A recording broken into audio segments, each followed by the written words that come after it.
Et à tous, j'espère que vous allez bien. On se retrouve pour le brief du dimanche 30 mars, il est 10h44. Aujourd'hui, on va parler donc des news économiques, du ratio long and short, du funding, open interest, des liquidations. On regardera ce que font les whales en finissant par l'analyse technique de Bitcoin. Mais avant ça, on va regarder donc ce qui s'est passé hier.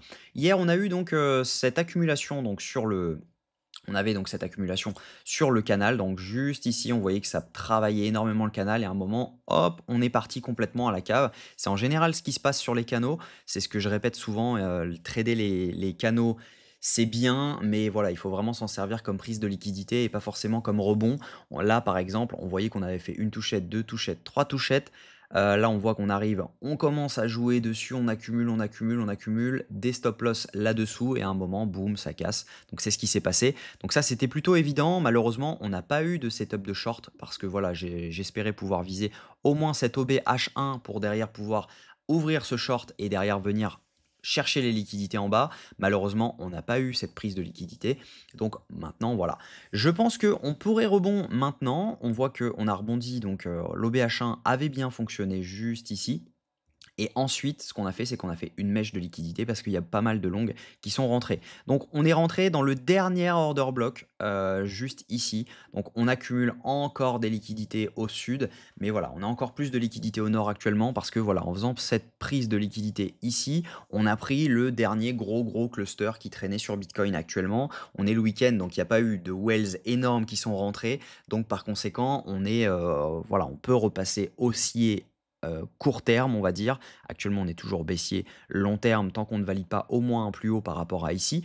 Donc voilà, pour l'instant, on reste baissier, mais en tout cas, en low time frame, on est haussier, donc on peut avoir un rebond qui se joue maintenant. Donc ça, c'est plutôt intéressant. Donc ce qu'on va chercher, nous, c'est de savoir si jamais les datas sont en adéquation avec cette zone-ci pour poser potentiellement un bottom. Est-ce qu'on peut long ou pas? Est-ce qu'on a une target pour pouvoir rentrer? Donc on va regarder ça ensemble directement. Cette semaine, on va avoir du mouvement, mais on aura surtout du mouvement jeudi et vendredi parce que voilà, les autres journées sont pas forcément des news très importantes. Par contre, jeudi, on va avoir le PMI service et l'indice PMI non manufacturier de l'ISM, pardon. Et vendredi, on aura le taux de chômage à 13h30 ainsi qu'un discours de Powell, donc président de la Fed, à 16h25. Donc attendez-vous à avoir du mouvement jeudi et vendredi. Au niveau crypto bubble, ce qu'on a, c'est que bah, toujours du rouge à peu près partout, hein, même sur la journée, même si on a eu un rebond, voilà, majoritairement ça reste du rouge vu le dump qu'on a pris. Donc sur la semaine, c'est la même chose, on a du rouge à peu près partout, sauf certaines cryptos, et sur le mois, on est toujours dans le rouge à peu près partout. Au niveau funding open interest, on a du short actuellement qui est en train de s'ouvrir, on le voit juste ici, on a une hausse de l'open interest avec une baisse des funding.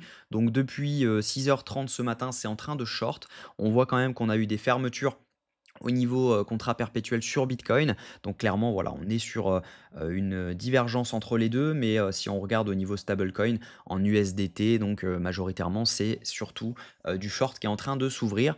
Et sinon, ce qu'on voit, c'est que, bah, juste ici, c'était, majoritairement également du short qui s'est ouvert, hein. On regarde à partir de 2h55, on voit que, bah, on a une baisse de l'open interest avec une baisse des funding, pardon, avec une hausse de l'open interest juste ici sur Bitcoin. Et également, donc, juste sur les stablecoins, on a eu une hausse également. Donc, ce qui veut dire que depuis 3h15 du matin, ça short également sur donc le perp Bitcoin et le perp USDT. Donc, plutôt intéressant, on accumule des liquidités au nord. Donc, à mon avis, c'est une question de temps avant de faire un plus haut par rapport à ici. Donc, je vous invite pas forcément à ouvrir du short.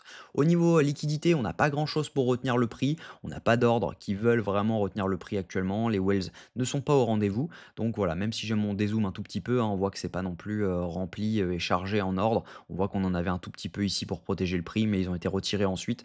Donc voilà, on n'est pas sur des ordres énormes pour retenir le prix. Au niveau liquidation, ce qu'on voit sur CoinGlass, c'est un peu similaire sur Kingfisher. On a des liquidations au nord et au sud. On en a surtout au sud sur 24 heures sur Binance. Voilà, quand on regarde sur 48 heures, on a des liquidations vraiment énormes au nord, jusqu'aux 86 306 dollars. Et c'est ce que nous dit Kingfisher. On a un gros cluster à venir chercher aux 83 800 dollars. Et le gros, à mon avis, vraiment à venir chercher. Donc c'est celui-ci. Et ensuite, on a les 86 900 dollars à venir chercher. On a quand même une petite prise de liquidité à faire autour des 82 000 dollars. Donc on pourrait avoir potentiellement notre entrée, si jamais on souhaite long, dans cette zone-ci. Au niveau, des whales, les whales actuellement sont en train de ne rien faire. Les micro whales sont en train de potentiellement réaccumuler ce mouvement, tandis que les retails, eux, continuent d'acheter progressivement, hein. On le voit, hein, de toute façon, ils ont jamais arrêté d'acheter les retails. Donc techniquement, on sait qu'on a une prise de liquidité à faire autour des 82 000 $, donc ça nous donnerait cette zone-ci. Je doute qu'on vienne chercher si bas pour, derrière potentiellement rebondir. Je pense que voilà, une prise de liquidité au moins déjà dans cet order block-là serait déjà pas mal parce que là, on n'a pas grand-chose ensuite à prendre par rapport à ce qu'il y a au nord. Donc ce qui serait intéressant, c'est vraiment de venir donc chercher, donc là, on voyait hop, donc ce qui serait intéressant, c'est soit de venir chercher cette zone OTE juste ici, mais ce que je pense, c'est qu'on peut avoir un rebond dans cette zone-ci. On est en M15, on est passé haussier, on a fait notre changement de tendance juste ici. Donc ce qu'on voit, c'est qu'on a notre changement de tendance juste ici, on a notre prise de liquidité qui est faite juste ici. On voit qu'ensuite, on valide notre changement de tendance et donc par conséquent donc on l'a même validé ici le changement de tendance et ici on a un break of structure donc potentiellement si on revenait dans cette zone-ci ce serait potentiellement pour mèche pour accumuler et derrière pouvoir à un moment passer complètement à la hausse. Donc ça pourrait être intéressant. En tout cas, actuellement, il n'y a pas d'entrée forcément ici parce que c'est une zone dans laquelle on va, à mon avis, mèche juste au-dessus pour derrière potentiellement retomber et derrière pouvoir potentiellement repartir ce soir dans la soirée. Faites attention quand même parce que ici, on a un order block H1 qui est quand même costaud. Juste ici, avec le retest donc, du canal, ça pourrait être intéressant également de voir la réaction du prix dans cette zone-ci parce que voilà, clairement, c'est même peut-être un OB H4 si je dis pas de bêtises. Voilà, on a un OBH4 juste ici, donc ça peut être intéressant de voir la réaction du prix dans cette zone. Je pense que si jamais on entre en longue, ce sera un premier TP parce qu'on a le retest de ce canal, l'OB donc H1 et je crois que c'est la prise des premières liquidités qu'on voyait donc juste ici autour des 83 700 jusqu'aux 83 900 $. Donc si on regarde, voilà, ça coïncide pas mal avec, l'order block, la reprise de ce canal et la prise des grosses liquidités. Donc je pense que, voilà, il y a un premier TP à prendre dans cette zone-ci. Si jamais vous aviez, ouvert un long, à mon avis, voilà, ça peut être intéressant parce que potentiellement on peut se retourner en revenant dans cette zone. Donc faites attention à vous quand on arrive dans les 83 700 $. En tout cas pour l'instant, voilà, haussier très court terme, baissier moyen terme et baissier en grosse time frame. Mais voilà, pour l'instant, il n'y a pas forcément de setup à prendre. Peut-être que celui-ci sera intéressant. On voit que c'est également, donc l'OB M15 que j'ai tracé, c'est également un OB H4, donc plutôt intéressant. À mon avis, c'est une zone qui pourrait potentiellement tenir. Donc on pourrait voir quelque chose comme ça si jamais on vient y faire un tour. En tout cas, ce qu'il ne faut pas, c'est qu'on aille venir chercher donc les 83 700 $ avant de rentrer. Parce que si jamais on rentre à ce moment-là, je pense que voilà, ce sera pour potentiellement retomber parce qu'on aura pris les liquidités au nord et on pourra potentiellement repartir. Mais ça dépendra des datas le moment venu. Donc voilà, on serait sur un setup comme ça pour venir chercher donc les 86 000, que je dise pas de bêtises, 87 000 $, 86 900 $. Donc le RR pourrait être vraiment intéressant de revenir chercher cette zone en sachant que ici, on accumule énormément de liquidation également. Donc potentiellement, pas de liquidation mais de stop loss. Donc potentiellement, on peut revenir chercher un peu plus haut parce que on voit les liquidations, mais on ne voit pas les stop loss et potentiellement, il y en a pas mal ici. Donc, ça peut être intéressant de venir target cette zone haute autour des 89 700 $.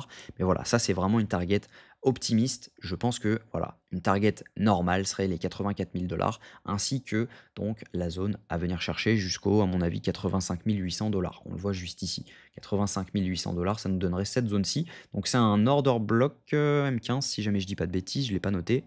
Erreur de ma part, voilà. Un order block M15 autour des 86 000 $.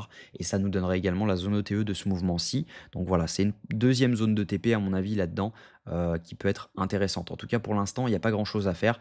Simplement regarder, analyser et donc potentiellement voilà, venir combler donc ces liquidités en dessous et potentiellement avoir notre rebond. Donc voilà, j'espère que cette vidéo vous a plu. Je suis désolé, il ne se passe pas grand-chose en ce moment. Le marché est vraiment dur à trader. Donc je ne trade pas beaucoup en ce moment. Je crois que j'ai pris 10 trades ce mois-ci. Donc je clôture le mois à 1,4% de mon côté. C'est vraiment peu. C'est un des pires mois, donc c'est pas grave. Mais voilà, le mois prochain sera meilleur. Il ne peut qu'être meilleur, on va dire. Donc voilà, j'espère que cette vidéo vous a plu. Si c'est le cas, je vous invite à vous abonner, à liker cette vidéo et à commenter ce que vous en pensez. Si vous voulez vous former, n'hésitez pas à rejoindre la school. Ce sera un grand plaisir de le faire. On a un live mardi, donc un live coaching, dans lequel donc, je vais coacher un des membres. Vous serez directement donc en spectateur de ce coaching, donc vous pouvez vous servir de ces données pour tout simplement développer vos connaissances personnelles. Je vous souhaite une très bonne journée. On se retrouve demain à la même heure. Prenez soin de vous.